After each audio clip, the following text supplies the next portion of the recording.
we've reached this point. What point's that? Well, I was bummed that the Leafs lost. Me too. And I got even more bummed when I realized they play again tomorrow. Let's go! Good. We all feel good. Stop! Never gets rusty! What am I doing? Into my kitchen! Producer Drew, can you fix all this? And when it comes to the Toronto Maple Leafs, you can crumple, yeet! Saw that going differently. With you wherever you are, welcome to LFR. Here, real quick before I do my streaming, this video is brought to you by the live events that we're going to be doing at Rec Room February 2nd and February 3rd for the All-Star Game, for All-Star Weekend. SDPN, that is the Steve Dangle podcast, as well as the Chris Johnston Show, Agent Provocateur, and more. We're going to be doing live shows February 2nd and February 3rd at Rec Room, which is right up the street from Scotiabank Arena and right next door to Steam Whistle Brewery right by the Sky Dome. I mean, geez, Google it. I'm giving you all these landmarks. Or tell you what, better than Google it, link in the description down below. You can get tickets for day 1 or day 2 or both in the description down below. Hope to see you there. And now for your regularly scheduled video. Leafs lose 6-4 to the Vancouver Canucks. Brad! Something! Brad! Anything! Brad! No!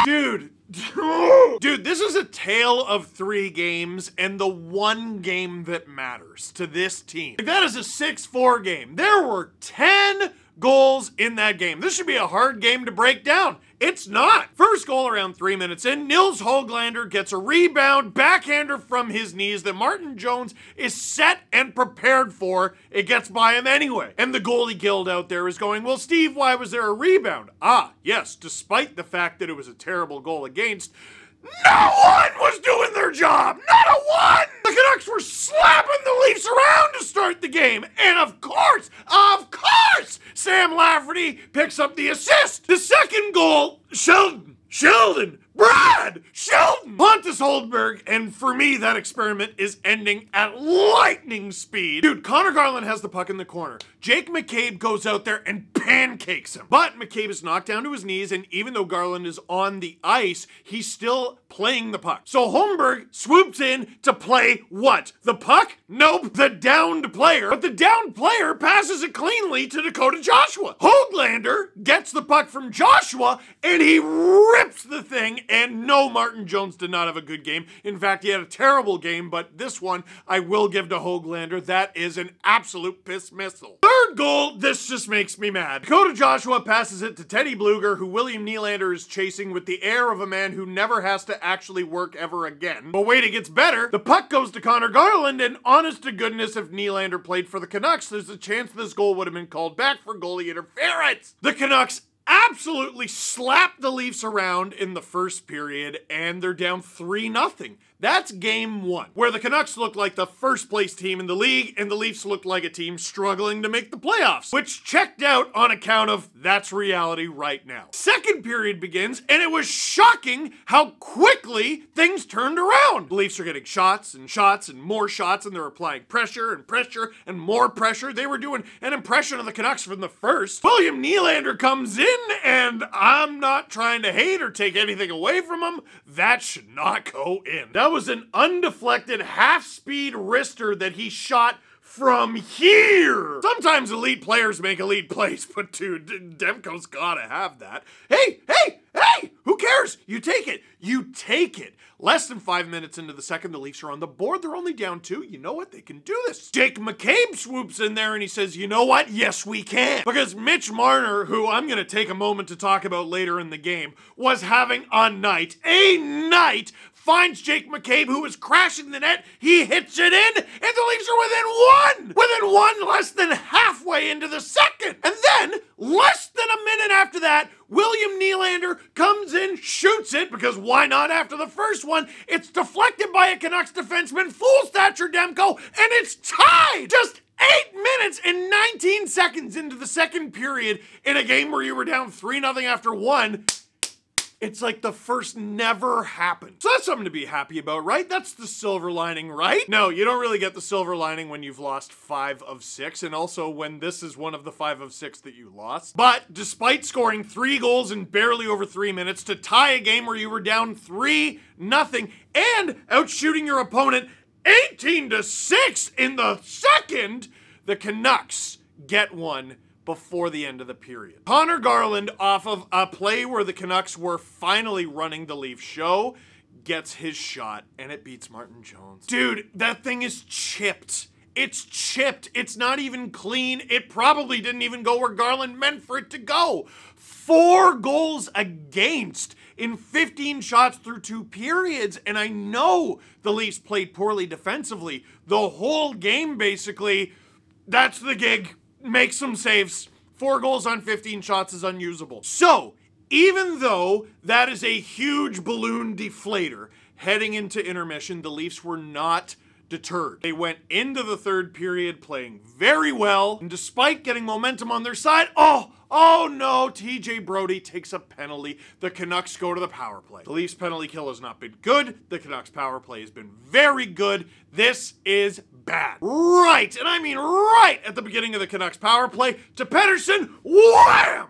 Blast the thing. Mitch Marner blocks it and goes down and gets right back up. And not long after, mere moments after being barely able to stand, Marner steals the puck from the Canucks, goes on a shorthanded breakaway, and beats a goaltender going to the All-Star game.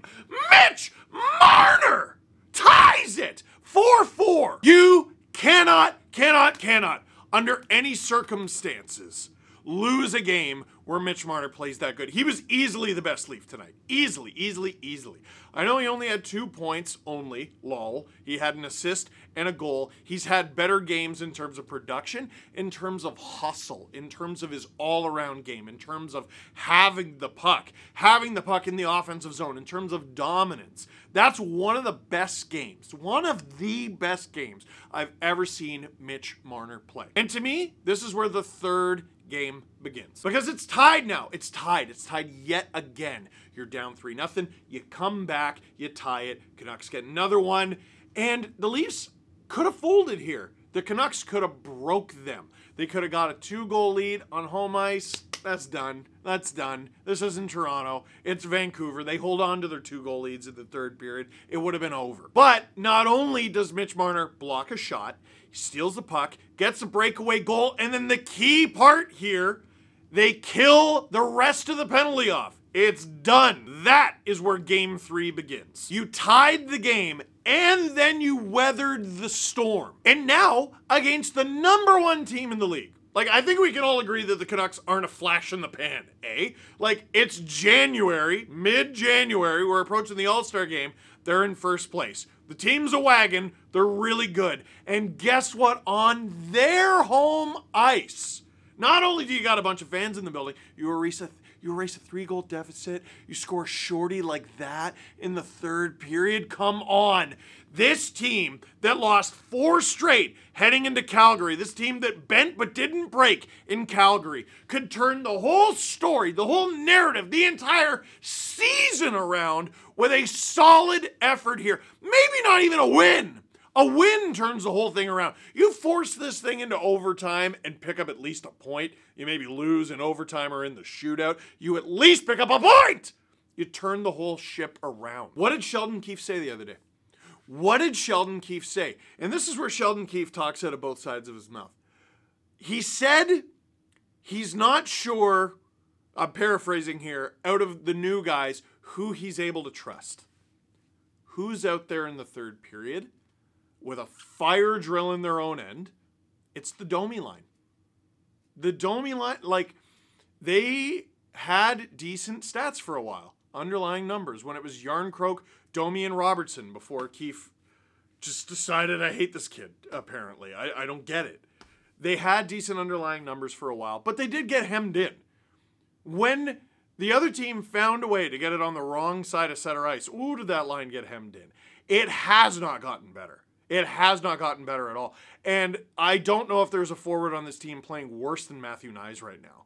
And putting him out there is murder. He was having a brutal game, getting caught out there for these long shifts, making him look like he's skating in cement. But it's Domi out there with a clear cross-check, and it gets called. What Marner did, that shorthanded goal to tie the game, that is the sort of thing that sports stories are made for. We've been asking for star players to come up with star performances, and we got one. And Domi decided, oh, the winning strategy is to go down shorthanded. Blah. No! Then the Canucks power play, which is very good, scores, because the Canucks power play is very good. This one is JT Miller, net front. They're all net front, and the Canucks are back up 1. But it's okay.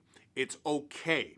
You were down 3-0. You tied it. You were down 4-3. You tied it. You can tie it again. Giordano goes off for the cross-check. A cross-check on Pius Suter. Now, Giordano called it soft. He said he jumped. I think he's right. I think it was soft. And that he did jump. It's also a cross-check. Dude, you were the oldest active player in the NHL, and you were the oldest active player in the NHL last year. The penalty they just called, was Domi for cross-checking. In Giordano's defense, which I'm not going to defend vehemently, but the Canucks were beating the crap out of the Leafs all night when the puck was nowhere in sight.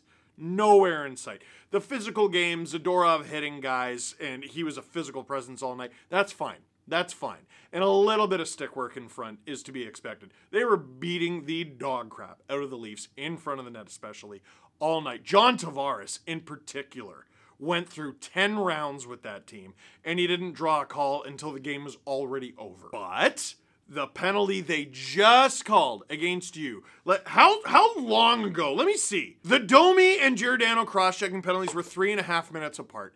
You gotta be smarter than that. I know it was soft. I know it was a dive. Oh well, you got caught. It happens, man. To the box you go. By the way, Giordano is on the starting D pair for the penalty kill for some reason. So that's a significant loss for the penalty kill for some reason. And the Canucks score a near identical goal. A near identical goal on the power play, except it's Pettersson instead of Miller who's at the goal mouth. And they're back up 2. Holmberg draws a high stick. This is a golden opportunity, and the Leafs blow it. You're down 2. You got a power play. You're mad about their power play, right? You're mad about, oh, they shouldn't have got that power play. A power play. Why? Why? Because it's easier to score in a power play, right? It'd be great if it was easier to score in a power play. The Leafs never score in the power play anymore. And they can never stop the other team shorthanded either. When they didn't get a goal on that Hronek penalty, the game was basically over. It wasn't really over, but it was basically over. You got another power play late, too. You didn't do anything with that. You know what's amazing? You know what's amazing? This stat's gonna drive you nuts. In the second period, when the Leafs mounted their huge comeback, they outshot the Canucks 18-6. In the third period, the Leafs outshot the Canucks 19-6. They outshot them by more. The Leafs outshot the Canucks 46-21. In Vancouver, the Leafs outshot the first place team in the NHL 46-21 in Vancouver. Not good enough because Martin Jones allowed 6 goals on 21 shots. Pretty bad. But Steve, you just said the shorthanded and you shouldn't have taken that penalty and the defensive breakdown. Make a save. Any save. Pick one. That'd be nice. Any of them. Any of them. Demko wasn't even that good in the first half of the game. Like, at least one of those goals shouldn't have gone. At the first Nylander goal, no way. No way. And then, what did Sheldon Keefe do like a week ago, right? Guys weren't playing right. Bertuzzi's getting screamed at. Nylander's getting screamed at. And Nyes is getting demoted. Max Domi takes a bonehead cross-checking penalty that essentially costs you the game. He gets put out there with Matthews and Marner! What are you doing? Accountability for who? Speaking of accountability, tomorrow was the second half of a back-to-back. Mark Giordano is 40 years old, and he took a boneheaded penalty too. There is no justification for playing him tomorrow. Steve, who should it be? Lagesson or Timmins? I don't care, as long as their nameplate doesn't say Giordano. And you might say, Steve, they outshot them 18-6 in the second. They outshot them 19-6 in the third. If you play that game 100 times, the Leafs win 99 of them.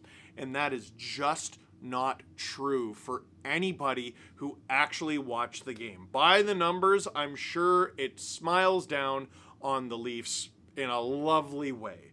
They're boned. They're boned. Oh, Steve, you know, Martin Jones didn't hold up his end. He's a starting goalie right now. He's a starting goalie. And he's going to be the starting goalie until either Joseph Woll, who's essentially a rookie coming back from a high ankle sprain, returns and hopefully returns to form and takes the job, or Ilya Samsonov takes it away from him. Ilya Samsonov, think of how much we would carve Ilya Samsonov for 6 goals against on 21 shots in a game where the Leafs got 46 shots against the first place team in the National Hockey League. Think of the things we'd be saying about Ilya Samsonov today. Keep that energy. So, all right, the goaltending's bad. Fine. What about the defense? Brody, whatever is going on there right now, I get it. He can't be up with Riley.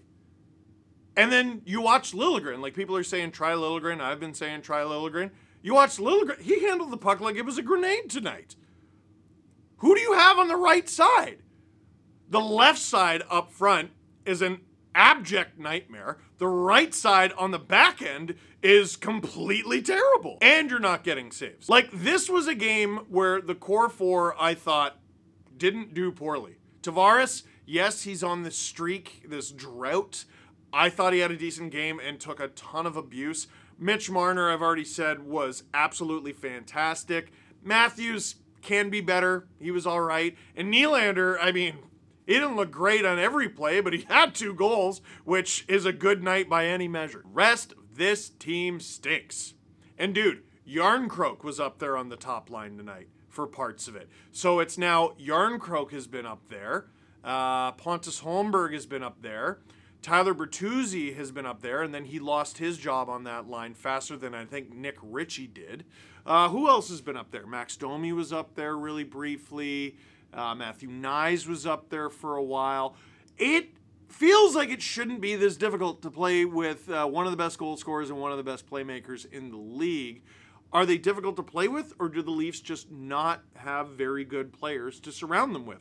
I think it's the second one. The Domi, Nyes, who cares line is unplayable. It's unplayable. They didn't generate in the offense, and they got murdered in the defensive zone. Unplayable. And while the Leafs outshot the Canucks 19-6 in the third period, who took advantage of their opportunities? I talked about this being a 3-game game. It's 3 games in 1. First period, Canucks run the Leaf show. We know that.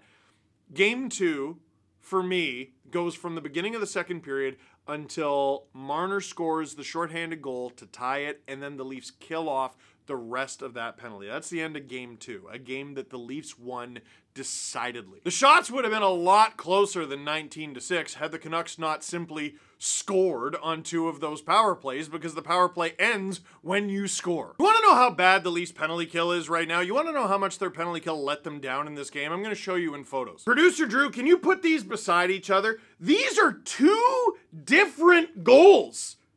These are 2 different goals. They both come because the Canucks throw it towards the net. There's minimal protection in front. In fact, they got worse the second time around. And the cherry on top, look, for both goals, there's 1 minute and 9 seconds remaining in the power play. The Canucks scored the same goal at the same time on both power plays. So the Stars had a good night, I thought. Okay, fine. The Stars had a good night. The depth sucks. The D sucks. The power play sucks. The penalty kill sucks. The goaltending sucks. Everything sucks. Well, perhaps not everything. The Stars brought it. It's obviously not enough when the rest of the team is absolutely dreadful. How could you say that? They had 46 shots. Out of the 46 shots, if you take the core 4 of Mitch Marner, John Tavares, Austin Matthews, and William Nylander, and you add Morgan Riley to that, they accounted for 31 of the team's 46 shots. The entire rest of the team had 15 shots. Morgan Riley had 10. 10 shots on goal! 10 shots on goal. Matthews had 7. Bertuzzi played 13 minutes and 38 seconds and had 1 shot on goal. Yes, he was +2, but I think if Sheldon Keefe could send him below the Marlies, he would. And I know I said I didn't hate his game in this one, but this stat is relevant. Maple Leafs' John Tavares is on a career-worst 8-game pointless skid. This guy has over 1,000 points in the NHL, and none of them have come over the last 8 games. A career-worst streak. It's just killing the team. One of the many things killing this team. Also killing this team. Big shout out to James Myrtle for most depressing tweet of the night. The Leafs have 1 win against teams in a playoff spot since December 12th. A span of nearly 6 weeks. Like, people are talking about, like, what can the Leafs do to improve their team? Oh, trade Robertson. Robertson's 21, 22? Teams this bad don't trade Nick Robertson. They don't want to trade prospects. They don't want to trade picks. They don't sound like a good team. They don't want to trade prospects. They don't want to trade picks. They have 1 win against a playoff team in 6 weeks. That is not a buyer. That's a seller. That's a seller. At minimum, it's not a buyer. So the depth is bad. The entire left wing is bad. The defense is bad. Goaltending is bad. One of your stars has been pretty bad. At least one. It depends who you ask. What is there to celebrate about this team right now? Questions. How much longer will this go on? I don't know. Have they made a trade since they gave the Canucks Sam Lafferty for a 5th? I don't know if I want to see the remix or the sequel to that. So it'll go on for as long as they feel like sitting on their hands or getting fleeced. Who is Canada's team? This is a very good question. No one is Canada's team. The Canucks are the first place team in the NHL. They are the best team in the NHL right now. No one is Canada's team. People who say, oh man, I just want a Canadian team to win the cup, that's extremely weird. That is extremely weird. I assure you, no one else is saying that about the Leafs. You know my team's out. I just hope the Leafs win. What? Pardon? Do you believe in Treliving? No! No, not in the slightest. Why should I? He's been here for a hot minute and done a terrible job. And his boss is a guy who's been here for over a decade, and they have 1 series win to show for it. Why on earth should I be excited for Brad Treliving? Why should I have faith in Brad Treliving? You should judge a GM for how they left the team. Look at the Flames. They just let the Leafs beat them. That's how bad they're doing. Is it possible for your favorite to also be your least favorite team? Yes! That's what I was going to name this video series, but it was too long, so I settled on LFR. Is missing the playoffs a potential scenario? Yeah, dude. The Red Wings are like 1 point back. The Leafs could be out of a playoff spot, I think, by the end of the weekend? At minimum by like Wednesday. And this one, when do we take Gio out for Lagesson or anyone for that matter? Love Gio, but he has been brutal and takes way too many stupid, costly penalties. Dude, I've been throwing Sheldon Keefe a bone recently because I don't think any coach would do better with this roster. I think it's a deeply flawed, deeply not all that great roster, and changing the coach isn't gonna fix that. However, if Giordano plays tomorrow, I've lost complete faith in Sheldon Keefe. That's an unjustifiable decision that I hope and pray he doesn't make. So, that was glum.